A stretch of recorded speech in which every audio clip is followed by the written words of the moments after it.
नमस्कार फ्रेंड्स, स्वागत है आपका आपके अपने यूट्यूब चैनल टेक्निकल कैंपेन पर। जैसा कि दोस्तों मैं आपको बता दूं, टेक्निकल कैंपेन आपको नाम से ही ज्ञात हो रहा होगा। ये एक इनिशिएटिव है जो कि आईटीआई स्टूडेंट्स के लिए लिया गया है।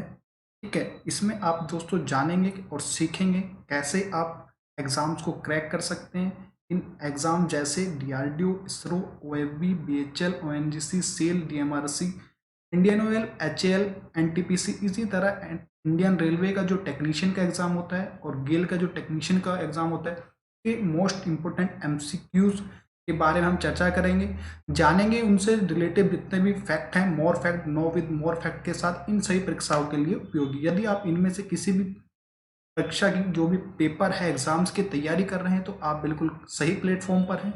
यदि अभी तक आपने टेक्निकल कैंपेन इस अभियान का हिस्सा आप नहीं बने हो, तो आज ही इसको ज्वाइन करिएगा और अपनी स्किल को बूस्ट करते रहिएगा।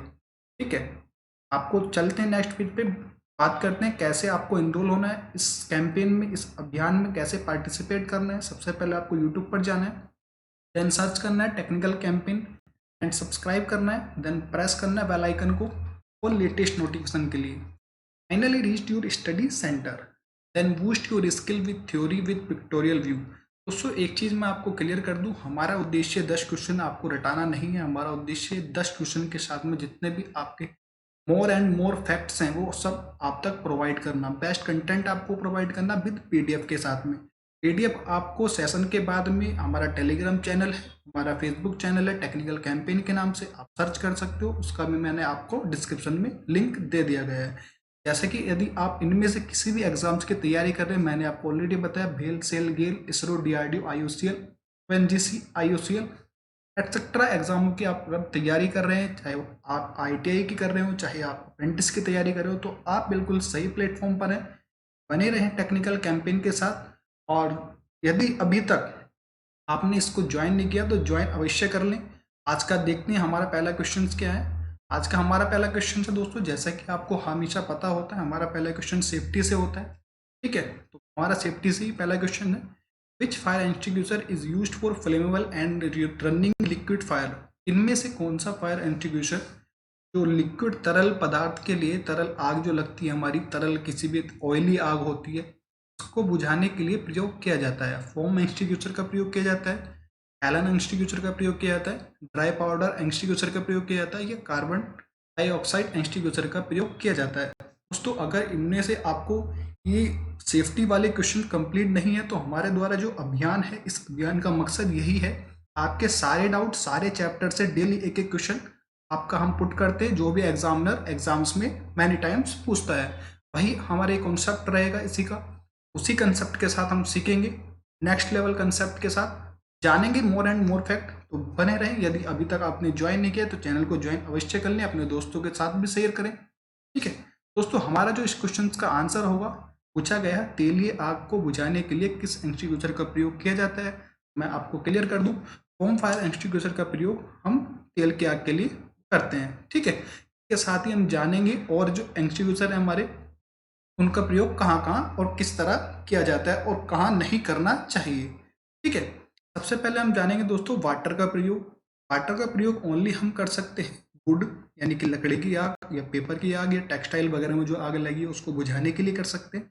बट वाटर का प्रयोग हमें कहाँ नहीं करना है, ये भी हमने साथ में जान लेना है। जैसे फ्लेमेबल लिक्विड यानी कि ऑयल की आग अगर कहीं लगती है, या इलेक्ट्रिसिटी से आग लगती है, बिजली की आग लगती है, तो जो क्लास डी में आती है, और जो ऑयल वाली आग होती है हमारी क्लास बी में आती है, इनको बुझाने के लिए नहीं करना चाहिए पानी का प्रयोग। ठीक है, इससे दुर्घटना हो सकती है। दूसरी चीज आती है दोस्तों ड्राई पाउडर।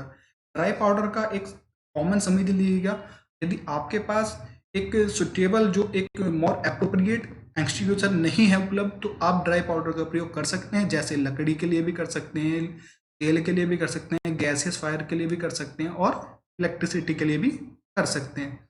इसी तरह से दोस्तों, जैसा कि हमारा क्वेश्चन था होम फायर एक्सटिंग्विशर पर बेस्ड था, होम फायर एक्सटिंग्विशर का प्रयोग हम लकड़ी पेपर की आग के लिए तो कर ही सकते हैं, साथ में फ्लेमेबल लिक्विड के लिए यानी तेल या आग के लिए कर सकते हैं। यदि आपसे पूछा जाता है, जैसे कि आपने यहाँ देखा फ्लेमेबल यहाँ भी है और यहाँ भी दिया हुआ है। ठीक है, फ्लेमेबल का प्रयोग जो अप्रोप्रिएट होता है, करेक्ट आंसर होता है फोम के लिए। ठीक है, यदि अगर फोम नहीं है तब आप ड्राई एक्सटिंग्विशर कर सकते हो। इस कंडीशन में। तो इसमें एक कंडीशन और है डू नॉट यूज ऑन वाली, तो ये भी हमें देख लेनी है। जैसे फोम का हम उपयोग नहीं करेंगे, कहाँ नहीं करेंगे, लाइव इलेक्ट्रिकल इक्विपमेंट में, यानी कि कहीं बिजली की आग अगर लग जाती है तो वहां फोम का प्रयोग नहीं करेंगे। चौथा हमारा आता है CO2 carbon dioxide. Flammable liquid के लिए हम CO2 का प्रयोग कर सकते हैं, तेली आग के लिए भी कर सकते हैं और बिजली की आग के लिए भी कर सकते हैं। बट इसमें एक चीज हमें ध्यान रखनी है, would, paper and textile and flammable metal, जो फ्लेमेबल मेटल होते हैं इनमें क्यों नहीं करते, इसका रीजन मैं आपको बता देता हूँ। तो इस मेथोलॉजी के साथ आपको कोई नहीं, यूट्यूब पे कोई नहीं बताने वाला जिस मेथड के साथ मैं आपको यहाँ सिखाने वाला हूँ, ठीक है। तो बने रहें टेक्निकल कैंपेन के साथ, अंत तक जुड़े रहें। तो डू नॉट यूज की जो कंडीशन है इसकी CO2 की, वो इसलिए है would and paper and textiles के लिए इसलिए नहीं करते क्योंकि आपने देखा होगा यदि आप इनके अंदर कार्बन की परसेंटेज क्या होती है, वो ज़्यादा होती है। यदि आप इनमें से वुड को, पेपर को या टेक्सटाइल आदि को जलाते हैं या मेटल्स को भी जलाते हैं तो इसके अंदर से CO2 उत्सर्जित होती है।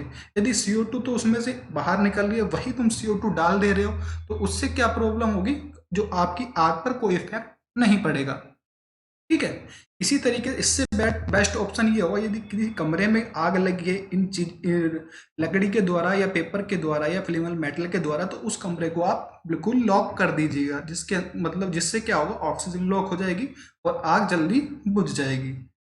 पांचवा है दोस्तों हमारा बैट केमिकल। बैट केमिकल का प्रयोग किया जाता है कुकिंग ऑयल एंड फायर्स के लिए, वुड, पेपर्स, टेक्सटाइल वगैरह के लिए बैट केमिकल का प्रयोग कर सकते हैं।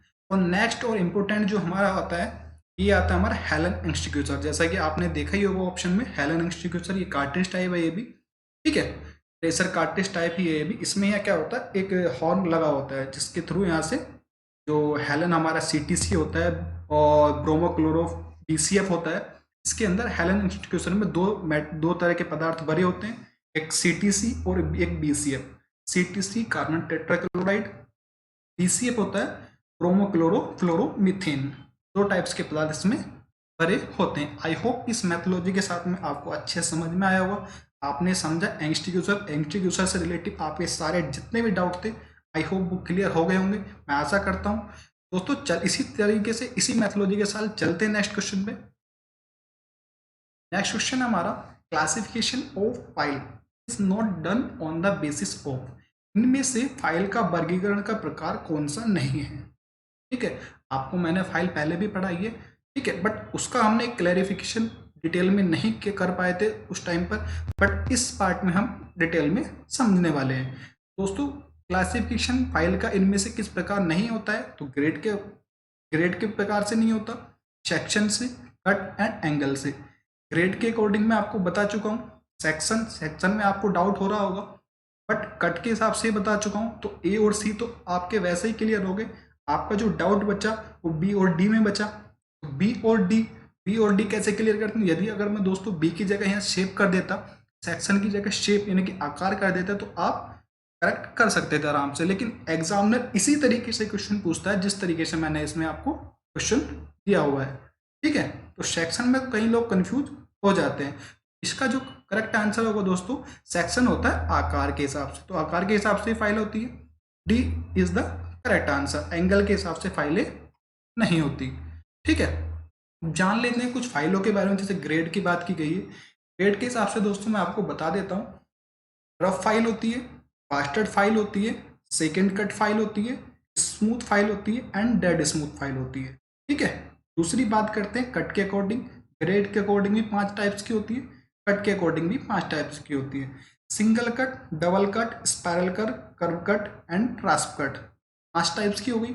चौथी हमारी आती है जो कि सेक्शन के हिसाब, आकार के हिसाब से, जो कभी काफ़ी टाइप्स की हो सकती है, मैनी टाइप्स की होती है, जैसे round file, half round file and triangular file. Triangular file से याद आया दोस्तों, ट्राइंगल फाइल से एक कंसेप्ट और है, उसका जो एंगल होता है ट्राइंगुलर नाइफ एज फाइल का, नाइफ एज फाइल की बात बता देता हूँ। ट्राइंगल फाइल का तो आप समझ सकते हो 60 60 डिग्री का होता है, 180 डिग्री का पूरा ट्राइंगल होता है, ठीक है। बट नाइफ एज फाइल की एक और बात बता देता हूँ, नाइफ एज फाइल जैसे याद आया, उसका जो शेप कटी होती है वो 10-10 डिग्री दोनों साइड में एंगल दिया होता है। अब साथ ही जान लेते हैं फाइल से रिलेटिव जितने भी हमारे ये इसके पार्ट्स हैं वो जान लेते हैं एक बार। जैसे कि दोस्तों फाइल से एक सेफेज फाइल दिखाई गई है, ठीक है, हैंड फाइल है सेफ एज टाइप्स की। तो इसकी जो लेंथ मेजर करते हैं हम यहाँ से इसके शोल्डर से और टिप तक की फाइल की जो लेंथ है वो मेजर करते हैं। कई बार ये भी क्वेश्चन में पूछ लिया जाता है। टिप, इसका ये आगे का भाग टिप होता है और ये साइड्स होती है। ये एज हो गया हमारी सेफ एज, इसको हील बोला जाता है। ये हमारा शोल्डर हो गया, हैंडल, एंड हैंडल के ऊपर ये फेरुल होती है जो कि इसको लॉक करके रखती है हैंडल को, जिससे हैंडल निकले ना। ठीक है, यदि इसके अंदर जो हमारी फाइलिंग प्रक्रिया आई है, सिंगल कट फाइल है जो कि मोड सुटेबल होती है एल्युमिनियम के लिए, सॉफ्ट मेटल के लिए, डक्टाइल मेटल के लिए, बट हार्ड मेटल के लिए जो यूज की जाती है वो डबल कट फाइल यूज की जाती है। ठीक है, सॉफ्ट मेटल जैसे कि फिर से सॉफ्ट मेटल पे आ जाते हैं। सॉफ्ट मेटल की जैसे एल्युमिनियम की फाइलिंग करते हुए इसके अंदर जो बर वगैरह अगर ये भर जाती है, यानी कि पिनिंग हो जाती है, तो उसको साफ करने के लिए हमारे पास फाइल कार्ड होता है। ठीक है, ये फाइल कार्ड यानी कि इसको आप देसी भाषा में ब्रुश भी बोल सकते हो। इसको साफ करने के लिए फाइल कार्ड का प्रयोग किया जाता है। आई होप इस कंसेप्ट के साथ आपने जिस फाइल से रिलेटेड जितने भी आपके कंसेप्ट थे, सारे डाउट थे, क्लियर हो गए होंगे। इसी प्रकार बढ़ते हैं नेक्स्ट क्वेश्चन पे। नेक्स्ट क्वेश्चन है दोस्तों हमारा, wear allowance is provided on, इनमें से हिसाब का जो मार्जिन है उपलब्ध कराया जाता है ऑलरेडी गो गेज पर, नो गो गेज पर, बोथ दोनों पर, वैन बोथ दोनों पर तब किया जाता है जब वो एक गेज के फॉर्म में होते हैं, यानी प्लग गेज के रूप में होते हैं।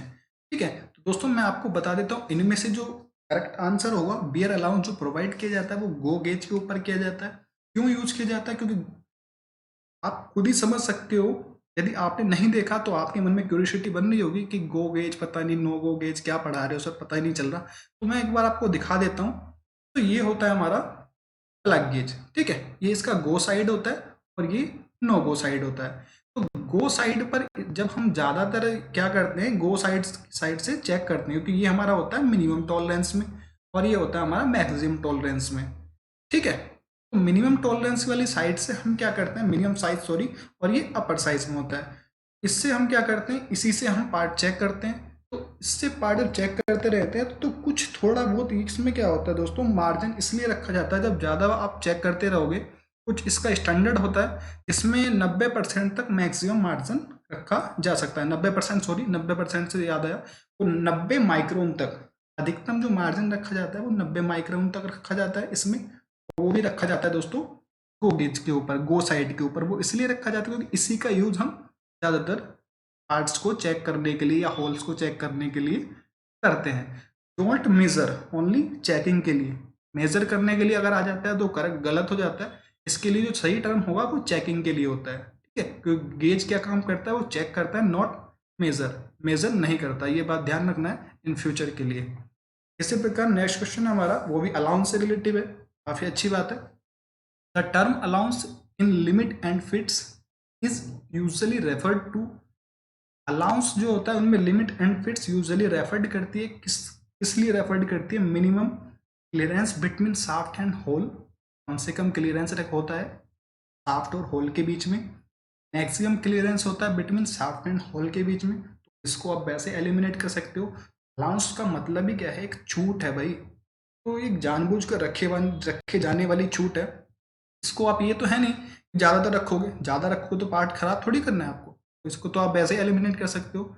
सी है हमारा, a difference of tolerance of hole and shaft. तो हॉल एंड शाफ्ट का डिफरेंस, ये तो कुछ अप्रोप्रिएट हुआ नहीं, तो इसको भी आप अभी साइड में रखो। तो डी होता है हमारा difference between maximum size and minimum size of the hole. तो ये तो हमारा एक तरह से बेस हो गया टॉलरेंस के लिए। टॉलरेंस के लिए अगर पूछा जाता तो ये कुछ हो सकता था, मतलब मे बी टॉलरेंस के लिए करेक्ट होता। ठीक है, बट इसमें से क्या हुआ, हमारे पास ऑप्शन बचा ए इज द करेक्ट आंसर। मन में क्यूरियोसिटी बन रही होगी कि किस तरीके से सही बता दिया आपने भाई, तो एक बार समझ लेते हैं किस तरीके से सही है, डाउट नहीं रखना हमने माइंड में। तो इट इज मिनिमम क्लियरेंस, ये क्या होता है, एक मिनिमम क्लियरेंस होता है एंड मैक्सिमम इंटरफेरेंस।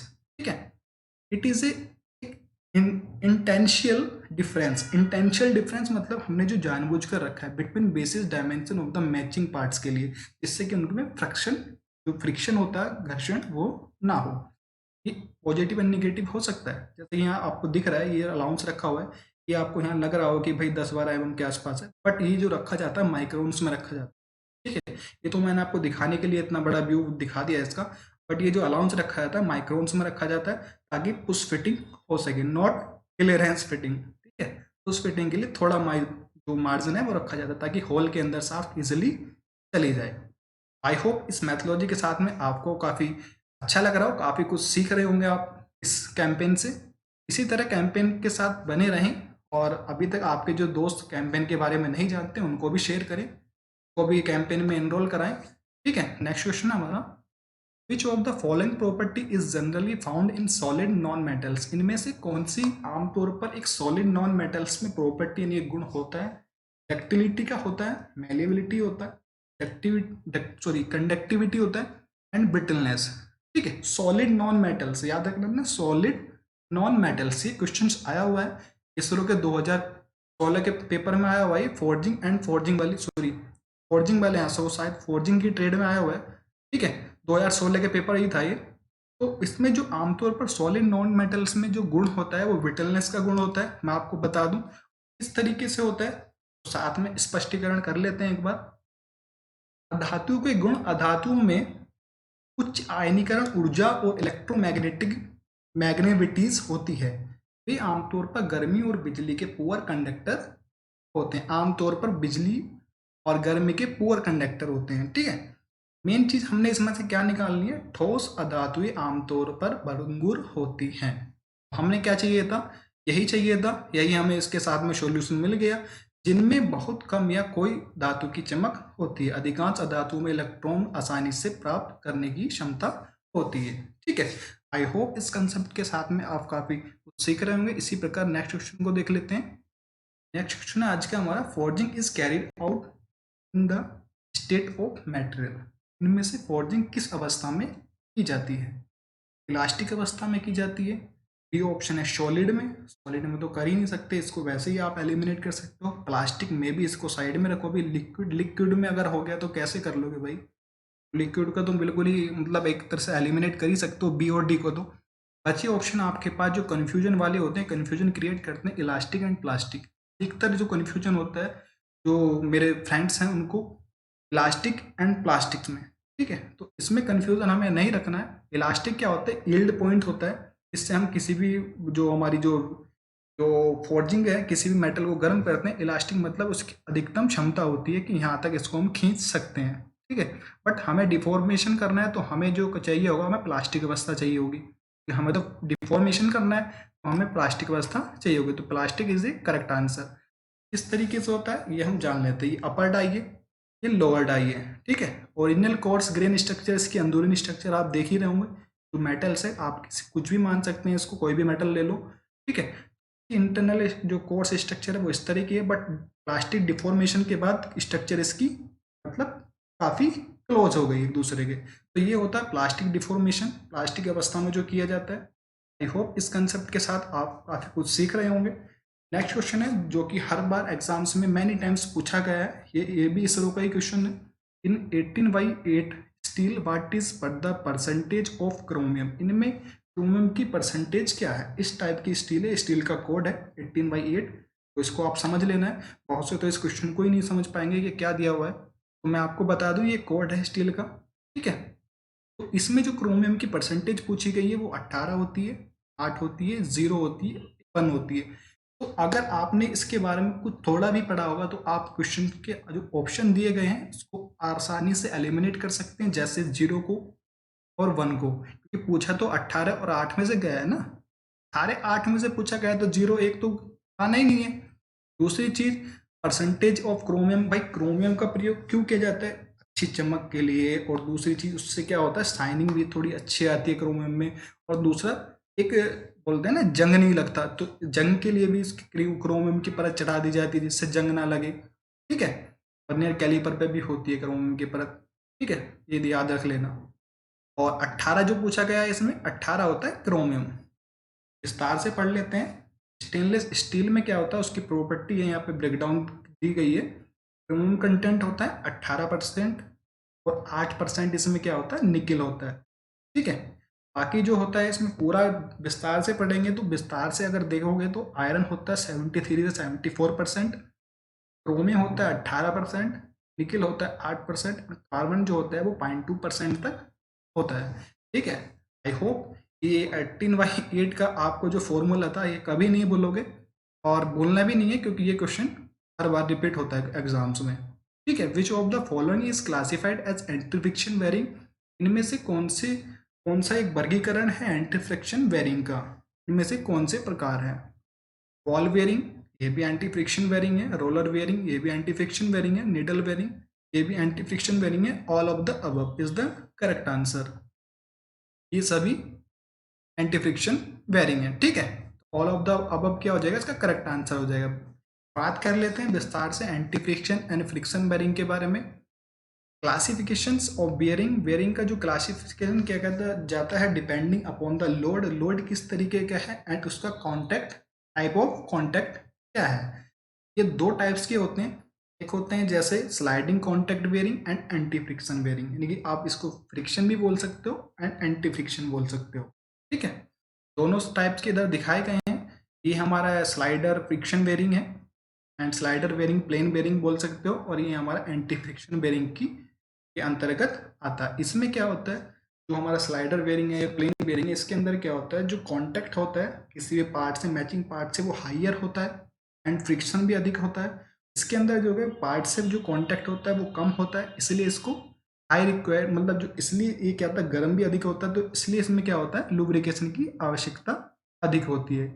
इसीलिए इसके ऊपर यहाँ एक होल दिया जाता है, निप्पल टाइप दिया जाता है, जिसके अंदर प्रेशर से ग्रीस वगैरह या ऑयल वगैरह डाला जाता है। इस पूरे भाग को हम बोलते हैं प्लमर ब्लॉक। ये हमें याद रख लेना है। इंडस्ट्रीज वगैरह में किसी भी लोड को, या कोई मोटर की साफ्ट है, कुछ भी है, उसके साइड में आपको ये लगा हुआ दिख जाएगा। तो बात कर लेते हैं अब अपने टाइप्स ऑफ फ्रिक्शन बेयरिंग की, जैसा कि हमारे को क्वेश्चन में पूछा गया था। Ball bearing, roller bearing and needle bearing. Ball bearing आपको ये दिख ही रहा है, निडल भी आपको, सॉरी, रोलर बेयरिंग दिखा हुआ है, एंड निडल बेयरिंग। ठीक है। ये तीनों यूज किए जाते हैं अलग अलग फॉर्म के लिए। जैसे रोलर बेयरिंग आपको कहीं स्लाइडर कॉन्टैक्ट है, उसके ऊपर कहीं अप में है, वर्टिकल में है, लिफ्टर वगैरह आप देखते हो। ठीक है। इंडस्ट्रीज वगैरह में तो कहीं हैवी लोड है तो रोलर कर दिया, और थोड़ा कम लोड है तो वहाँ पे बॉल बेयरिंग का प्रयोग कर लेते हैं। अब जानते हैं बॉल बेयरिंग से क्वेश्चंस क्या बनते हैं। बॉल बेयरिंग से क्वेश्चन बन सकते हैं उनके पार्ट के ऊपर का जो डाया लिया जाता है, बोर, एक अंदर का जो बोर होता है उसका कहाँ से मेजर किया जाता है, और आउटर मेजर कहाँ से किया जाता है। इसके ऊपर क्वेश्चन बन जाता है। इसकी जो एक जो बॉल जो शोल्डर होता है दोस्तों, सॉरी, का जो शोल्डर है, शोल्डर का साइज कहाँ से लिया जाता है, या फिर ये इनर रेस, इनर बॉल जो मतलब सेट होती है या बैठाई जाती है, किस रेस में बैठाई जाती है, केस होता है इसको, तो उसको बोलते हैं इनर रेस। ठीक है। और बॉल को जो एक तरह रिटेन करता है, तो इस चीज को बोलते हैं, जैसे आपको ये श्रृंखला दिख रही होगी ना, छल्लेदार, इस तरीके से गोल गोल आगे भी है, पूरे में है, तो इसको बोलते हैं बॉल रिटेनर। रिटेन, ये बॉल को क्या करता है, रिटेन करता है एक ही जगह। ठीक है। इस तरीके से दोस्तों आई होप आपने जितने बेयरिंग से रिलेटिव कंसेप्ट थे सारे सीखे, आपको समझ में भी आए। ठीक है। तो इसी प्रकार से चलते हैं नेक्स्ट क्वेश्चन पे, इसी मेथोलॉजी के साथ। और ये भी काफी इंपॉर्टेंट क्वेश्चन है जो कि हर बार फीटर में पूछा जाता है। Caulking and fullering are the operation to make riveted joint. Caulking and fullering are the operation to make riveted joint. Flexible होता है, स्ट्रॉन्ग होता है। कॉकिंग और फुलरिंग के द्वारा जो रिवेटेड ज्वाइंट बना जाता है वो फ्लेक्सिबल होता है, स्ट्रॉन्ग होता है, रस्ट प्रूफ होता है, लीक प्रूफ होता है। मैं आपको एक चीज क्लियर कर दूं, कॉकिंग एंड फुलरिंग ये लीक प्रूफ के लिए किए जाते हैं। यदि कहीं से लीकेज वगैरह हो रही है उसके लिए प्रोसेस है, तो इनको तो तीनों को आप वैसे ही एलिमिनेट कर सकते हो। तो D is the correct answer. अब बात कर लेते हैं ये क्या क्या प्रोसेस है। ठीक है। इनके बारे में डिटेल से जानते हैं। Caulking, in a order to make joint leaks proof or fluid tight in pressure vessels or steam boiler and recipient tanks etc. A process known as caulking is employed। के बारे में मैंने आपको पहले ही पढ़ा है, मैं स्टडी कर चुका हूँ इसके बारे में, तो मैं आपको पहले आराम से बता सकता हूँ। तो कॉकिंग का जो प्रोसेस होता है दोस्तों, आप पहले डायग्राम देखो, डायग्राम देख लोगे तो एक बार आप अच्छे से समझ सकते हो। कॉकिंग का प्रोसेस क्या होता है, यदि रिवेट के ऊपर से या ज्वाइंट के यहाँ से कोई लीकेज हो रही है, ठीक है, तो उस लीकेज को रोकने के लिए हम क्या करते हैं, यहाँ तो करते हैं जो इसका रिवेट्स का हेड है, तो उसके हेड में से आधा कट करके चारों तरफ से नीचे जो इसका जो एज बनेगा, यानी कि धातु की एक पतली परत नीचे इस मेटल के ऊपर बैठा देंगे, ताकि क्या होगा, यहाँ से ऊपर को लीकेज ना होगी। ठीक है। और इसी तरीके से यहाँ भी ऐसे ही एक प्रोसेस करते हैं। तो ये प्रोसेस आपको दिख रहा है, ठीक है, इस प्लेट के ऊपर, इसके ऊपर भी सेम ऐसे ही प्रोसेस किया जाता है। इसको बोला जाता है कॉकिंग टूल। इसकी जो आपको मैं बता दूं, इसकी थिकनेस होती है 5 mm, जैसा कि आपको यहाँ अंडरलाइन किया हुआ है मैंने, और विड्थ होती है इसकी 38 mm। और एंगल जो रखा जाता है इसके लिए, जो एंगल होता है वो 80 डिग्रीज होता है, 75 टू 80 डिग्रीज, ठीक है। यही जो प्रोसेस किया जाता है, फोल्डिंग का प्रोसेस भी सेम होता है, बट उसमें थोड़ा चेंज होता है। तो फोल्डिंग प्रोसेस का क्या होता है, इसमें आप टूल देख रहे हो, इधर आप टूल देख रहे हो, ये प्लेट की जो बिट मोटाई होती है उसकी बराबर की मोटाई का टूल होता है, ठीक है। एंगल सेम होता है 80 डिग्री, बट फोल्डिंग प्रोसेस इसलिए किया जाता है क्योंकि इसमें अधिक मात्रा में लीकेज है, तो फोल्डिंग प्रोसेस किया जाता है। कम मात्रा में लीकेज है तो कॉकिंग प्रोसेस किया जाता है, ठीक है। इसमें क्या होता है, डैमेज होने के जो चांस है वो ज़्यादा होते हैं कॉकिंग में, बट इसमें क्या है, फोल्डिंग में डैमेज होने के प्लेट्स के चांस कम होते हैं, ठीक है। तो ये थे caulking and folding process. I hope ये कंसेप्ट आपको अच्छे से समझ में आ गया होगा। चलते हैं इसी प्रकार नेक्स्ट क्वेश्चन पे। इसका हमारा नेक्स्ट क्वेश्चन है, ये भी हर बार एग्जाम्स में रिपीट होता है। ये क्वेश्चंस मैंने डीआरडीओ एग्जाम से उठाया है। जो डीआरडीओ का एग्जाम हुआ था, मेरे पास सारे क्वेश्चन से डीआरडीओ के नोट्स हैं, तो उसी के नोट्स में से मैंने ये क्वेश्चन उठाया है। ये क्वेश्चन है हमारा 10 नंबर क्वेश्चन, जो कि आखिरी क्वेश्चन है हमारा इस सेशन का। While thread cutting on a lathe by using single point cutting tool, the tool moves in a path card. Thread cutting के दौरान लेथ मशीन पर सिंगल पॉइंट कटिंग जो टूल है, किस मूव में, किस तरह से, मतलब पाथ मतलब गति करता है, ये चलता है। आप इसको बता ही सकते हैं, एपिक्लॉइड नहीं होता, साइक्लॉइड भी नहीं होता, रैक तो ये तो एक ऐसे ही डाल दिया, मतलब ऑप्शन को बनाने के लिए। Helix is the appropriate answer of this question. तो ये होता है एक हेलिक्स कंडीशन, मतलब स्पाइरल टाइप में, हेलिक्स बोल दो या स्पाइरल बोल दो, स्पाइरल टाइप में। जैसे आप ड्रिल देखते हो ना, ड्रिल का हेलिक्स एंगल ये होता है। ड्रिल का एक चीज, वो शादी जब ड्रिल की बात आएगी तो ड्रिल का ही बता ही देता हूँ। ड्रिल का जो नॉर्मली हेलिक्स एंगल रखा जाता है वो 27.5 डिग्री रखा जाता है, ठीक है। इसी के साथ में जब बात आई लेथ मशीन की, ऐसा ना हो, ऐसा हो नहीं सकता कि अगर लेथ मशीन की बात आई हम लेथ मशीन के दर्शन ना कराएं, साक्षात दर्शन भी करा देते हैं आपको भाई। मन में काफ़ी देर से क्यूरियोसिटी बन रही होगी, टेंशन लेने की कोई जरूरत है ही नहीं। ये जो हमारा कैंपेन है इसका मकसद यही है, विस्तार से जानना, ना कि 10 क्वेश्चन पढ़े रटाए और चले गए। का कैंपेन का मकसद यही है 10 क्वेश्चन पढ़ने, भले ही 10 क्वेश्चन पढ़ने, लेकिन विस्तार से समझना है उनको, ताकि भविष्य में उनको पढ़ने की जरूरत ना मिले। आई होप दोस्तों, अगर आप इस कैंपेन के साथ बने रहते हो तो मैं समझता हूँ इस कैंपेन के साथ जितने भी क्वेश्चन आपको कंप्लीट कराए जा रहे हैं विस्तार से, एज इट इज क्वेश्चन आपको एग्जाम्स में रखे हुए मिलेंगे। उस टाइम आपको याद आएगा कि हाँ, टेक्निकल कैंपेन से हमें कितना फायदा हुआ, ठीक है। तो बने रहें टेक्निकल कैंपेन के साथ। Thanks for watching technical campaign.